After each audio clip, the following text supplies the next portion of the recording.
नाज़रीन अस्सलाम वालेकुम। अब तक डॉक्टर दानिश के साथ हाजिर हूँ। पंजाब असम्बली यकीनन बड़ा अहम इशू इस वक्त है। आपको पता है कि परवेज़ इलाही ने जो है वो असम्बली डिज़ोल्व करने की समरी गवर्नर को भिजवा दी है। 48 घंटे के अंदर गवर्नर साइन करे, वरना कानूनी तौर पर, आइनी तौर पर अगर वज़ीर आला ने जो है वो समरी भिजवाई है तो वो 48 घंटे के बाद खुद ब खुद असम्बली डिज़ोल्व हो जाती है। यहाँ पे दो सवाल करते हुए आगे जाता हूँ। एक तो ये है कि इलेक्टेड वज़ीर आला, डीजीरो वज़ीर आला और लीगल वज़ीर आला सभी एक ही नाम है, डीजीरो और लीगल कॉन्स्टिट्यूशनल। तो ये जो वज़ीर आला अगर समरी भिजवाए तो कॉन्स्टिट्यूशन के मुताबिक गवर्नर पाबंद है कि उसकी उस समरी के ऊपर साइन करे और असम्बली को डिज़ोल्व करे, वरना 48 घंटे के अंदर ये असम्बली खुद ब खुद डिज़ोल्व हो जाती है। अब सवाल यहाँ पे है जो मैं आज उठाना चाह रहा हूँ, अपने मेहमानों के साथ भी रखना चाह रहा हूँ कि परवेज़ इलाही ने जो असम्बली डिज़ोल्व की है, ज़ोर है मेरा, परवेज़ इलाही जो वज़ीर आला पंजाब हैं जो असम्बली डिज़ोल्व की है, क्या गवर्नर पाबंद है लीगली कि वो उनकी इस एडवाइस को एक्सेप्ट करे? ये सवाल छोड़ के मैं आता हूँ हमजा शहबाज साहब की इलेक्शन की तरफ कि जब बुज़दार साहब ने पंजाब हुकूमत से इस्तीफ़ा दिया था एज ए चीफ मिनिस्टर, तो वहाँ पर फिर पंजाब असम्बली में इलेक्शन हुआ और उस इलेक्शन के नतीजे में हमजा शहबाज अक्सरियती मेंबरान की सपोर्ट से इलेक्टेड वज़ीर आला बने। और क्योंकि उस वक्त जो डिप्टी स्पीकर थे उनकी रूलिंग थी, उस रूलिंग की बुनियाद पर ये इंतखाबात हुए थे और उस रूलिंग को चैलेंज किया था आपके उस वक्त के अपोजिशन परवेज़ इलाही साहब ने, माफ़ी चाहता हूँ। वो केस गया सुप्रीम कोर्ट में। सुप्रीम कोर्ट के 5 रुकनी बेंच ने उस केस को आपने देखा। आपको याद होगा कि इस केस के हवाले से पीडीएम की पूरी क़यादत ने सुप्रीम कोर्ट के इस बेंच के ऊपर अदम एतमाद किया था और इस सिलसिले में जो डिप्टी स्पीकर के वकील थे इरफान कादिर, उन्होंने इस बेंच के सामने जब पूरी पीडीएम ने अदम एतमाद किया और फुल कोर्ट की सिफारिश की, तो उस वक्त इरफान कादिर ने अपने दलाइल को मुनक़ता किए और वो चले गए। और उसके बाद सुप्रीम कोर्ट ने जो फैसला दिया, उस फैसले में 3-2 के तहत 2 जजेस ने इस फैसले को कॉन्स्टिट्यूशन के अंदर री-राइटिंग से तशबीह दी। उन्होंने कहा कि ये फैसला री-राइटिंग ऑफ कॉन्स्टिट्यूशन है जो कि सुप्रीम कोर्ट का इस्तेहकाक नहीं है। इस फैसले के नतीजे में परवेज़ इलाही वज़ीर आला पंजाब बने। दूसरी तरफ जो रिव्यू पटिशन था, जो डिप्टी स्पीकर ने रिव्यू पटिशन डाला, वो सुप्रीम कोर्ट में आज तक पेंडिंग है, आज तक पेंडिंग है। अब सवाल ये पैदा होता है कि परवेज़ इलाही इलेक्टेड मेंबरान्स की बुनियाद पर वज़ीर आला नहीं बने थे, बल्कि अदालती फैसले की बुनियाद पर वज़ीर आला बने थे। चुनांचे यहाँ पर कानूनी माहिरीन ये कहते हैं कि परवेज़ इलाही जो है वो डीजीरो, जो कि लीगल कानूनी वज़ीर आला होता है, वो नहीं है, बल्कि वो एक डिफेक्टो वज़ीर आला है जो इनफैक्ट की बुनियाद पर बने हैं, यानी अदालती फैसले की बुनियाद पर बने हैं। और अदालती फैसला भी वो जिसमें 2 जजेस ने वाज़ेह तौर पे ये कहा था कि ये फैसला री राइटिंग ऑफ द कॉन्स्टिट्यूशन है और इस फैसले की बुनियाद पर रिव्यू पटिशन अभी तक सुप्रीम कोर्ट में पेंडिंग है।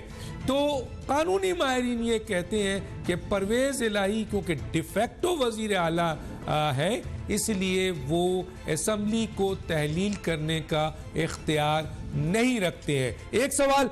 दूसरा ये है कि गवर्नर क्योंकि एक आईनी मनसब है और उन्होंने आइन के तहत हलफ उठाया है, चुनांचे गवर्नर को कानूनी माहिरीन कहते हैं कि पूरा इख्तियार है कि वो एक डिफेक्टो वज़ीर आला जो कि पूरी असम्बली को रिप्रेजेंट कर रहा है, जहाँ पे 371 मेंबर ऑफ पार्लियामेंट इलेक्टेड हैं और इसके लिहाज से लाखों जो अवाम है उनके पीछे है, वहाँ एक डिफेक्टो वज़ीर आला असम्बली को तहलील अगर करता है तो गवर्नर अपना आइनी, जिसका काम ही आइनी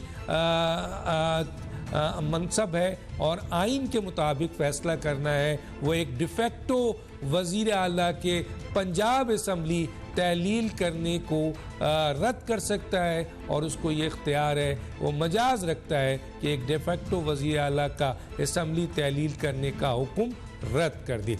ये है मेरे एक इशू। दूसरा कि इसका अगर ये, क्योंकि पीडीएम इस सिलसिले में बटी हुई है, पीडीएम की हर लीडरशिप बटी हुई है, कुछ कहते हैं बिल्कुल सही, इसमें कोई रुकावट ना डालो और ये असम्बली तहलील हो और जनरल इलेक्शन में जाया जाए, ये सूबाई इलेक्शन में जाया जाए। दूसरी जो पीडीएम है वो कहती है ये इलीगल एक्शन है और इस इलीगल एक्शन के तहत गवर्नर को इख्तियार है कि वो ये रिस्टोर, ये इनकी ऑर्डर्स को ना माने या सुप्रीम कोर्ट इसको रिस्टोर कर दे या अदालत इसको रिस्टोर कर दे। ये दो पॉइंट ऑफ व्यू पीडीएम का है और इलेक्शन होता है नहीं होता है, कब होता है, केयर टेकर कितना होगा, इस पर भी बात करेंगे। मेरे साथ दो मेहमान हैं, यासीन आज़ाद साहब, साबिक सदर सुप्रीम कोर्ट बार एसोसिएशन, आपका बहुत शुक्रिया सर आपने हमें ज्वाइन किया। मेरे दूसरे मेहमान हैं कमर दिलशाद साहब, साबिक सेक्रेटरी इलेक्शन कमीशन, आपका भी बहुत शुक्रिया सर आपने ज्वाइन किया। सबसे पहले मैं आ जाता हूँ यासीन आज़ाद साहब की तरफ।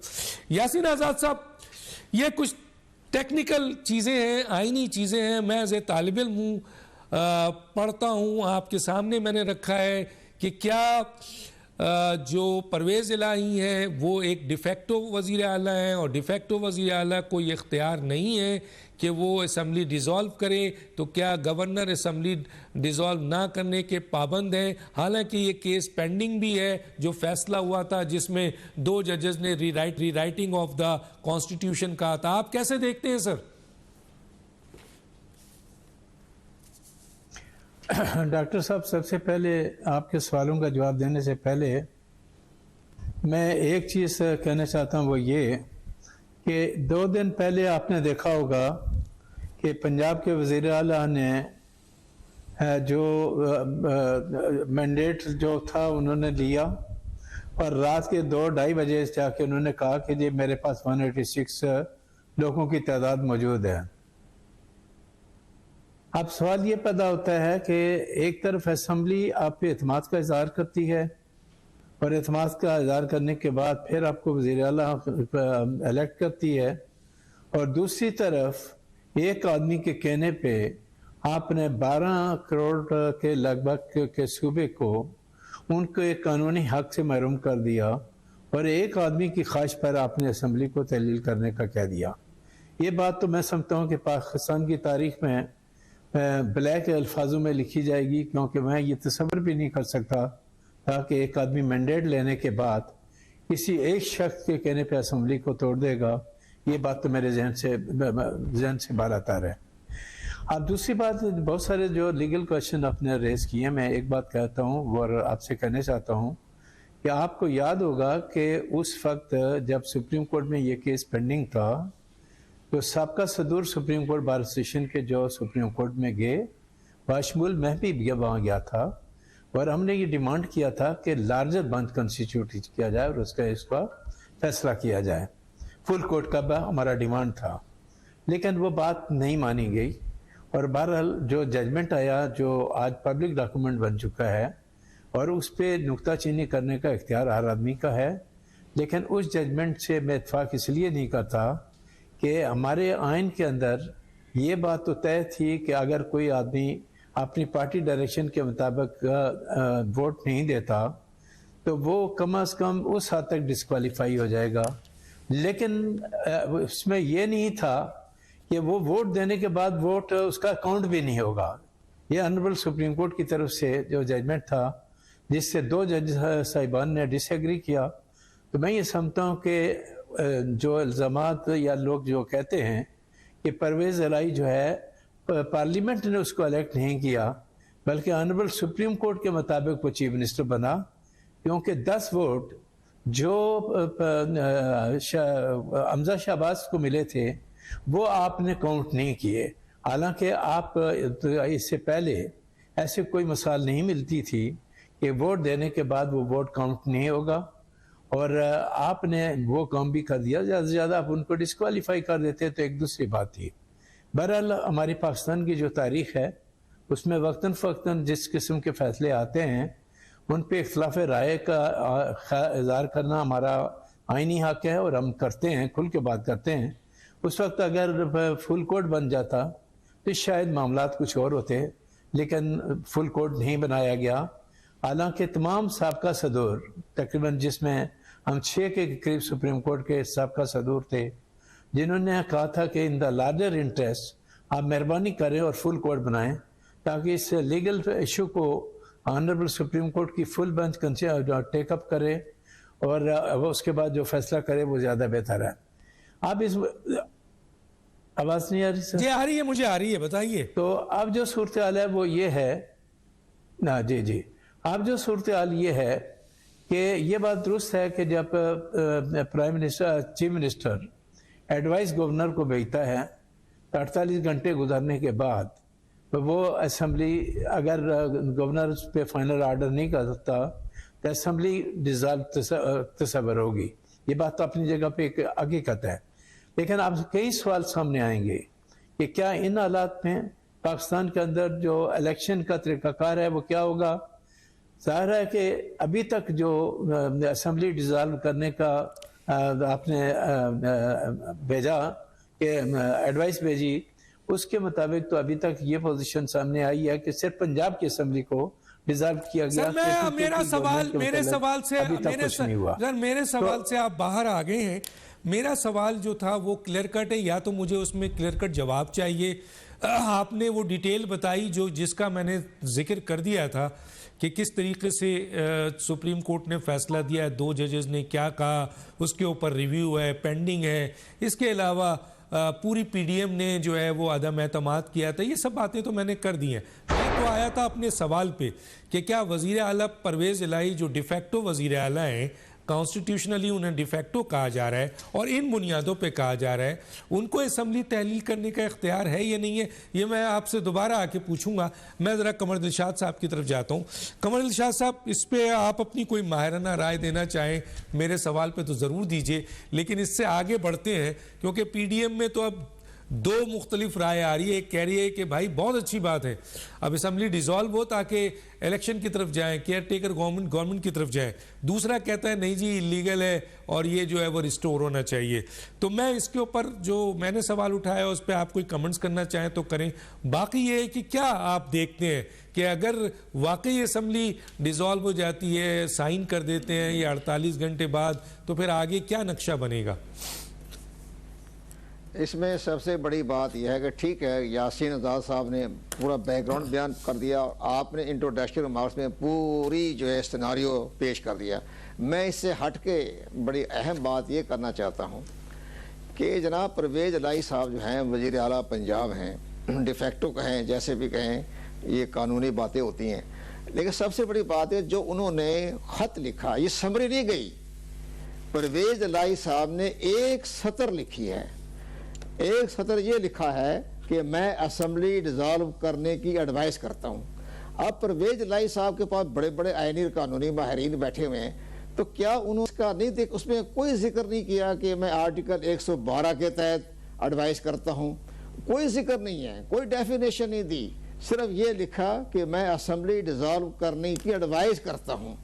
तो अब ये इससे ज़्यादा एक मजाक, अहमकाना मजाक, और इसके साथ आप ये समझें कि इतने बड़े सूबे के वज़ीर आला एक लफ्ज़ नहीं लिख सकते थे, एक सतर लिख दी।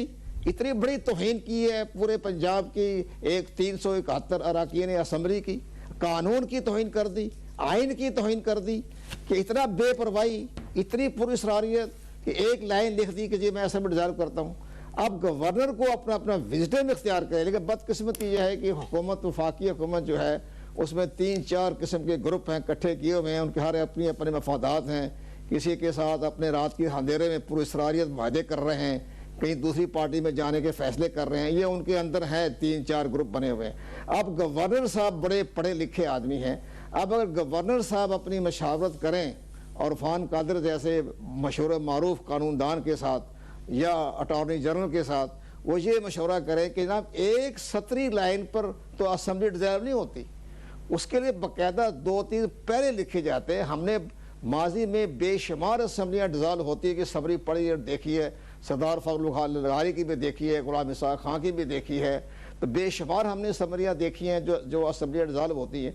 तो यहाँ तो ने मजाक कर दिया, मैं असम्बली डिज़ाल्व करने की एडवाइस करता हूँ कि जैसे कि सूबा पंजाब जो है उनकी ज़ाती जागीर है और वो एक जागीरदाराना अंदाज में कह रहा है कि मैं असम्बली डिज़ाल्व करने कहता हूँ। तो ये गवर्नर साहब को गौर व खोज करना चाहिए और ये देखना चाहिए कि जनाब मेरे साथ मजाक किया है या पार्लियामेंट या सूबाई असम्बली से मजाक किया है। एक लाइन लिखी है उन्होंने, इस पर यासीर आज़ाद साहब जो है अपनी राय दे सकेंगे महाराना कि ये तो एक बड़ा भूंडा मजाक है, बहुत बड़ा मजाक किया उन्होंने। एक चेयरमैन होता है यूनियन काउंसिल का, वो भी ऐसा इस्तीफा नहीं लिखता। अब आप ये देखें कि जब इमरान खान ने अपना ये जनरल कमर जावेद बाजवा को एक्सटेंशन दी तो 1.5 लाइन लिखी कि मैं इमरान खान अपने कमर जावेद बाजवा को 1 साल की 3 साल की एक्सटेंशन देता हूं। सुप्रीम कोर्ट पाकिस्तान ने कहा तुम्हें अंग्रेजी नहीं लिखनी आती, तुमने कहां से डिग्री हासिल की है? आजम खान है जो उनका सेक्रेटरी है, कितनी डांट डिपट की चीफ जस्टिस आसिफ सईद खौसा ने,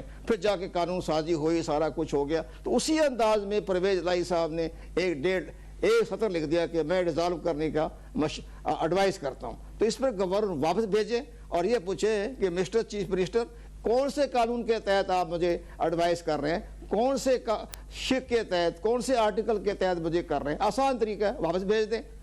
तो ये सबसे बड़ी अहम बात है। बाकी तो यासिर आज़ाद ने भी बात कर ली, आपने भी मैं आपसे आगे चल के पूछूंगा कि अगर फर्ज कीजिए असेंबली डिसॉल्व होगी तो उसके पास किस तरह का सेटअप होगा, सूबे इंतखाबात होंगे या ये कोई मरकजी पे जाएंगे या और क्या होगा, या कितने दिन में ये होगा या 90 दिन में होगा या केयर टेकर लंबी होगी, मरकज़ उसमें मौजूद होगी और ये कितने साल के लिए होगा, ये ज़रा टेक्निकली आपसे पूछूंगा। और यासीन आज़ाद साहब, आपने मेरे इंट्रो को मोहर लगाया है जो मैंने कहा है, लेकिन मेरा सवाल आपसे ये है जो आगे चल के जो रह गया है कि आया अगर परवेज़ इलाही लीगल यानी इलेक्ट नहीं है और अदालती फ़ैसले से, और उस अदालती फ़ैसले से जिस अदालती फ़ैसले में 2 जजेस ने इसको रीराइटिंग ऑफ द कॉन्स्टिट्यूशन कहा है और जिसके अगेंस्ट फुल कोर्ट बनाने के लिए पूरी पीडीएम और इसके साथ साथ पूरी बार कौंसल्स के साबिक सदूर खड़े थे, और इसके साथ साथ अभी भी ये रिव्यू पिटीशन सुप्रीम कोर्ट में मौजूद है, तो उस पर परवेज़ इलाही क्या असेंबली डिसॉल्व कर सकते हैं डिफेक्टो होने के बावजूद? आप मानते हैं वो डिफेक्टो हैं या आप समझते हैं वो डीजीओ हैं? मैं एक छोटा सा ब्रेक लूँगा नाज़रीन, फिर वापस आता हूँ।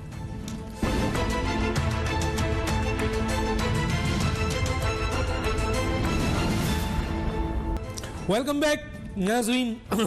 जी यासीन आज़ाद साहब, मेरा जो सवाल है सर, मैं उसका ज़रा वजाहत चाहता हूँ, मुझे नहीं मिला उस जवाब। जो बातें मैंने इंट्रो में बताई और सुप्रीम कोर्ट के ऑर्डर्स को आपके तमाम मेंबरान के फुल कोर्ट बनाने को, पीडीएम के अदम एतमाद को, और इसके साथ साथ जो भी फैसला हुआ उसके ऊपर जनाब परवेज़ इलाही साहब अदालती फ़ैसले की बुनियाद पर वज़ीर आला बने, हमज़ा इलेक्टेड थे, उनको हटाया गया, डिप्टी स्पीकर की रूलिंग को चैलेंज किया गया और वो रिव्यू पेंडिंग आज भी सुप्रीम कोर्ट में। इन तमाम बातों की बुनियाद पर क्या आप समझते हैं, जिस तरह दूसरे माहिरीन ये कह रहे हैं कि वो डीजेरो वज़ीर आला नहीं है, वो कानूनी और आइनी वज़ीर आला नहीं है, वो डिफेक्टो वज़ीर आला है, और डिफेक्टो वज़ीर आला का ये इस्तेहकाक नहीं है कि वो 371 मेंबरान की असम्बली को डिसॉल्व करे। और दूसरा, कमर दिलशाद साहब ने जो सवाल उठाया है कि इस तरह एक लाइन में लिखना और उस पर आर्टिकल लाइन का 112 तक ना लिखना, मसलन माजरत के साथ, इसको आप कैसे देखते हैं? जी, ये 2 सवाल है। देखें, जहाँ तक आपके पहले सवाल का जवाब है वो ये है कि आपको याद होगा कि जब पार्लियामेंट के अंदर मुकाबला हुआ तो हमजा शहबाज ने अक्सरियती वोट हासिल किया और वो वज़ीर आला हो गए। उस आर्डर को चैलेंज किया गया और चैलेंज करने के बाद सुप्रीम कोर्ट ने ये बात कह दी कि वो 10 वोट काउंट नहीं होंगे और आपने इस तरह अदालती हुक्म के तहत परवेज़ इलाही साहब को पंजाब का वज़ीर आला बना दिया। वज़ीर आला का कोर्ट के आर्डर से बने या पार्लियामेंट के ज़रिए थ्रू इलेक्ट होकर आए, वो उसकी हैसियत वज़ीर आला पंजाब की हो जाती है और वह एक्ट भी करता है एज ए वज़ीर आला पंजाब। ऐसी सूरत में डिफेक्टो या लीगल हो, इस बहस में पढ़ने से कोई फ़ायदा इसलिए मेरे नज़दीक नहीं है कि वो जो तरीक़ाकार था अदलिया का जजमेंट है ऑनरेबल सुप्रीम कोर्ट का, तो मैं ये समझता हूँ कि जिस तरह आपने खुद कहा कि सुप्रीम कोर्ट में हमारी रिव्यू पिटिशन पेंडिंग है, तो बेहतर ये था कि ऑनरेबल सुप्रीम कोर्ट को उस पिटिशन का फौरी तौर पे फैसला कर लेना चाहिए था जो आज भी रिव्यू पिटिशन पेंडिंग है। एक बात तो ये। दूसरी बात जो मैंने आपसे कही थी वो ये थी कि इस मुल्क की बदकिस्मती देखें कि गवर्नर पंजाब अपने सूबे के चीफ मिनिस्टर को कहता है कि पार्लियामेंट से जाके एतमाद का वोट लो। वो आदमी रात के 1:30-2 बजे के करीब जाके एतमाद का वोट लेता है और फिर एक आदमी की खुशनुदी के लिए वो उसी पार्लियामेंट को जो है ना एडवाइस भेजता है कि इसको असम्बली को तोड़ दें। कमर साहब ने जो बात कही है बिल्कुल 100% सही है कि ये जो लेटर पहले आपने देखा होगा कि फवाद चौधरी ने मीडिया पे एक लेटर दिया जिसमें 12 जनवरी को जो है ना डेट जो थी वो गलत लिखी हुई थी, लेकिन बाद में ये है कि और उसके बाद जो मामला आया वो आपके सामने है। तो मैं ये समझता हूँ कि एटलीस्ट चीफ मिनिस्टर पंजाब को असम्बली को डिज़ाल्व करने के लिए जो लेटर उसने गवर्नर को लिखा था उसमें डिटेल होनी चाहिए थी कि आइन के फलां आर्टिकल के तहत मैं आपको एडवाइस भेज रहा हूँ कि इस सूबाई असम्बली को तहलील कर दिया जाए। कोई ग्राउंड दे देते हैं, रीजनेबल टाइम की बात होती है कि इस ग्राउंड पे मैं असम्बली को डिज़ाल्व करना चाहता हूँ। तो यहाँ ये बात साफ जाहिर है कि उन्होंने जो असम्बली को डिज़ाल्व किया वो साबिक प्राइम मिनिस्टर इमरान खान के कहने पे किया और उनकी खुशनुदी के लिए पाकिस्तान के 12 करोड़ के सूबे को उनका आईनी हक। अब मैं यहाँ एक सवाल करूंगा सर। अब मेरा एक सवाल है सर, आपने बड़ी अच्छी बात की है। एक तो सर जाहिर है कि परवेज इलाही बार बार कहते रहे सूबा आइन और कानून के मुताबिक चल रहा है, डेवलपमेंट वर्क हो रहा है, लॉ एंड ऑर्डर सिचुएशन सही है, सूबा तरक्की कर रहा है, तो फिर जस्टिफिकेशन तो पार्लियामेंट तोड़ने की कोई चीज़ नज़र नहीं आती है ना, जिसका आपने कहा कि मुनासिब रीज़न देना चाहिए।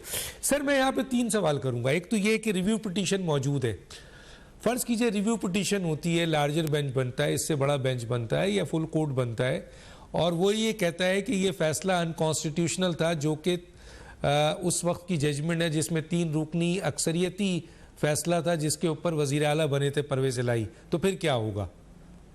एक बात तो मेरा सवाल है। दूसरा ये है कि अगर इन्होंने 371 मेंबरान के जो हकूक़ है और करोड़ों लोगों के 12 करोड़ तकरीबन पंजाब की आबादी उसके हकूक़ है, उसको एक शख्स के ऊपर रोन दिया, हालांकि वो कहते रहे हैं कि पंजाब का सूबा सही चल रहा है, तो इस मौके पे गवर्नर को क्या करना चाहिए? ये 2 सवाल आपके सामने है सर।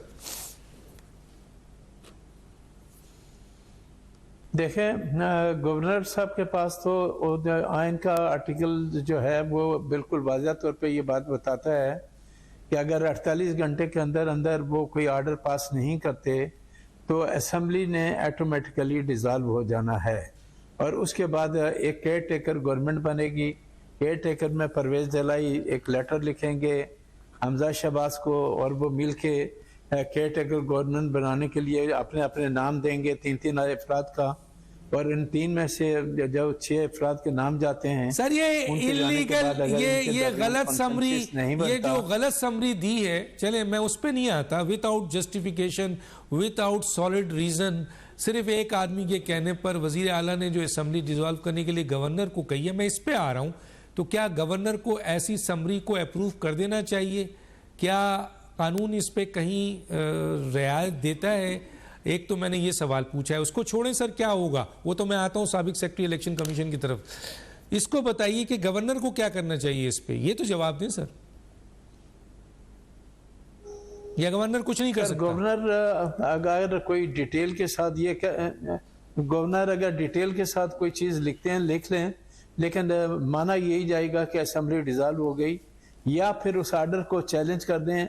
ऑनरेबल सुप्रीम कोर्ट वक्तन फ़क्तन सो मोटो एक्शन भी लेता है, और इतने बड़े सूबे की असेंबली को बगैर किसी रीज़न के तोड़ा गया, तो लोगों के राइट को प्रोटेक्ट करने के लिए जब आप बाकी मामला को टेकअप करते हैं, तो क्या इस मामले को टेकअप नहीं किया जा सकता पाकिस्तान के इंटरेस्ट में?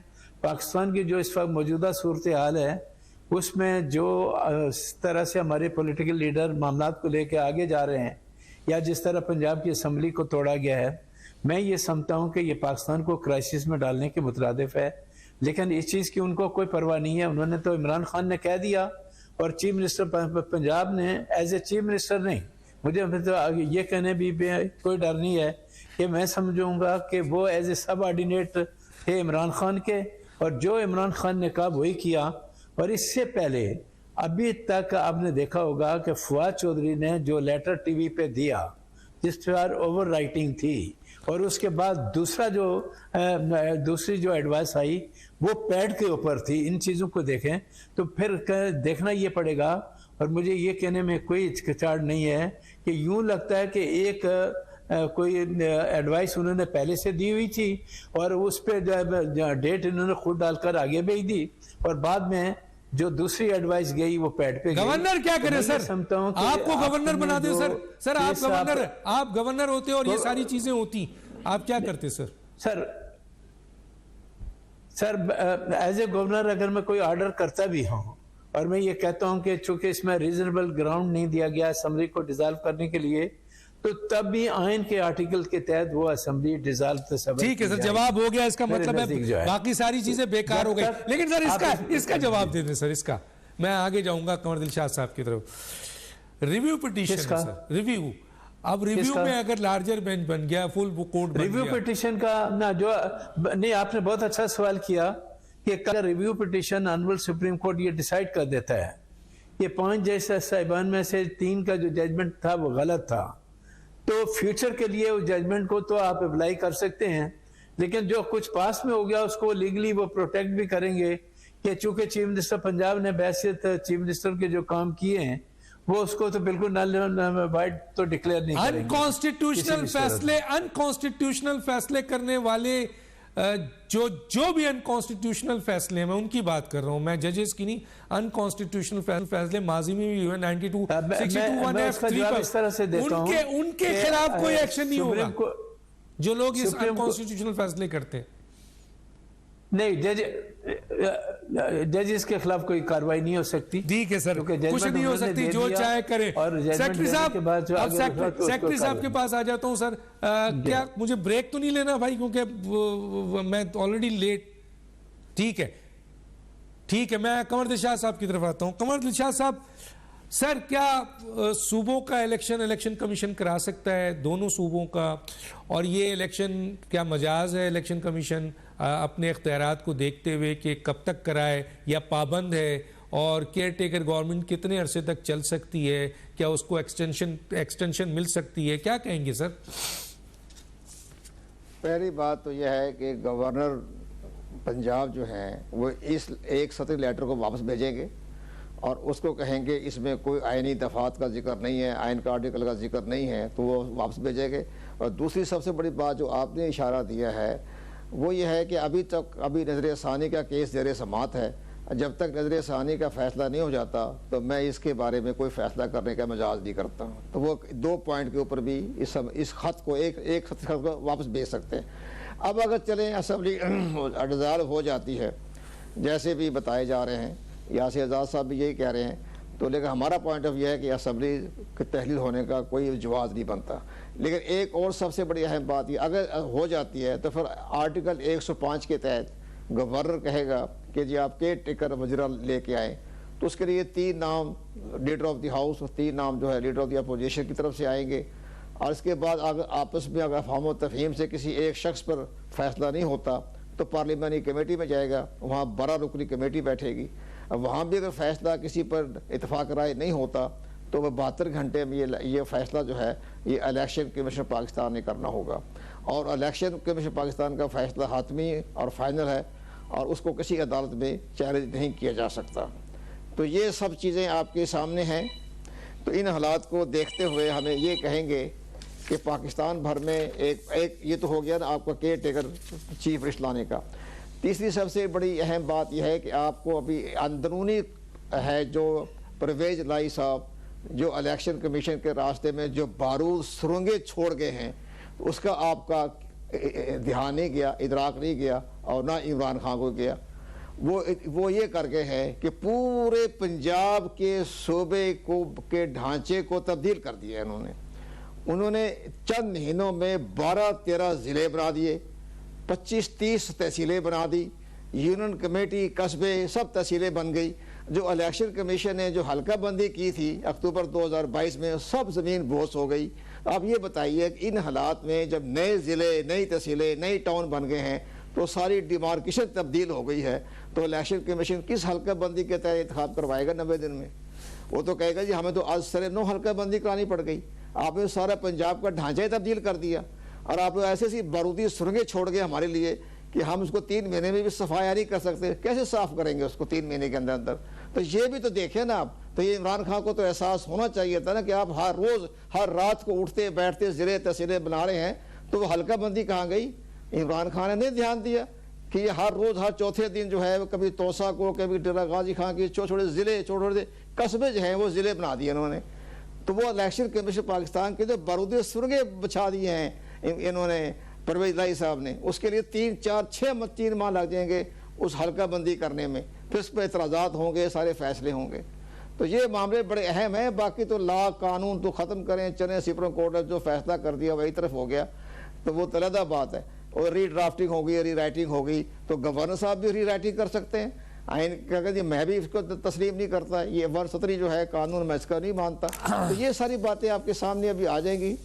तो ये हमारा पॉइंट सर। ये क्या और भी थोड़ा सा मैं चाहूंगा कराची के हवाले से, सिंध के हवाले से हो रहा है कि इलेक्शन कमीशन कह रही है कि जी हर सूरत में जो है वो आपके इलेक्शन होगा 15 जनवरी को। सिंध की बड़ी पार्टी और हुकूमत कह रही है कि जी नहीं होगा। इस सिलसिले में सिंध हुकूमत का लोकल गवर्नमेंट एक्ट में तरमीम का फैसला भी किया गया है। सिंध गवर्नमेंट एक्ट की शिक 10 के तहत इलेक्शन कमीशन को खत लिख दिया जाएगा कि सिंध हुकूमत के इलेक्शन कमीशन को खत के बाद बल्दियाती इलेक्शन मुलतवी हो जाएंगे। कैसे देखते हैं सर यहाँ पर आप? इसका भी पॉइंट ऑफ व्यू जरा आपका चाहिए।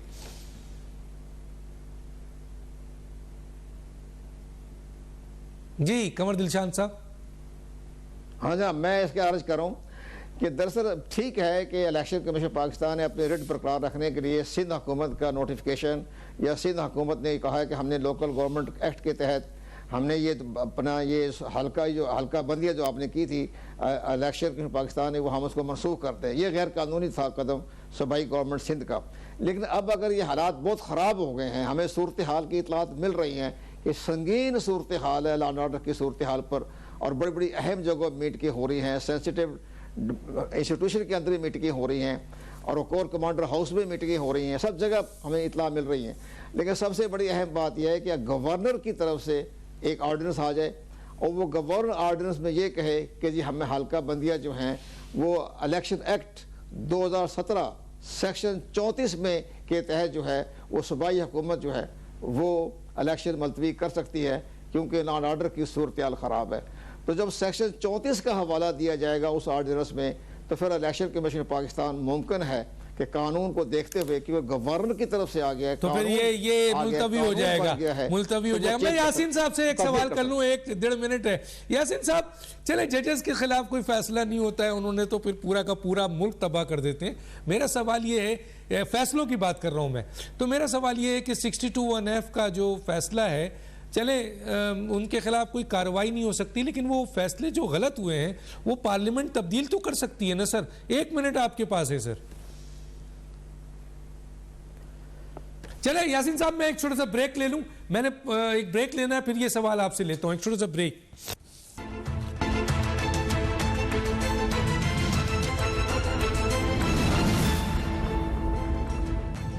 वेलकम बैक जी। मैं यहाँ थोड़ा सा क्लियर कर दूं क्योंकि टाइम भी नहीं है, वरना मैं कमर शाह साहब की तरफ जाता है कि उन्होंने अगर आर्टिकल 34 का है तो कॉन्स्टिट्यूशन पे मत चली जाइएगा। कॉन्स्टिट्यूशन का 34 और वुमेन के हवाले से ये आपके लोकल गवर्नमेंट एक्ट जो होता है, लॉ है, उसमें उन्होंने 34 आर्टिकल का हवाला दिया है। मैं आता हूँ जनाब यासीन आज़ाद साहब, 1 मिनट आपके पास है कि कम से कम अनकॉन्स्टिट्यूशनल फैसले को पार्लियामेंट जो है वो बेहतर तो कर सकती है ना सर? पार्लियामेंट कानून साजी के जरिए किसी भी फैसले का अंडू कर सकती है, लेकिन उसके लिए आपको पार्लियामेंट के अंदर जाना पड़ेगा और कानून साजी करनी पड़ेगी। और कानून साजी करके जिस तरह आइन का आर्टिकल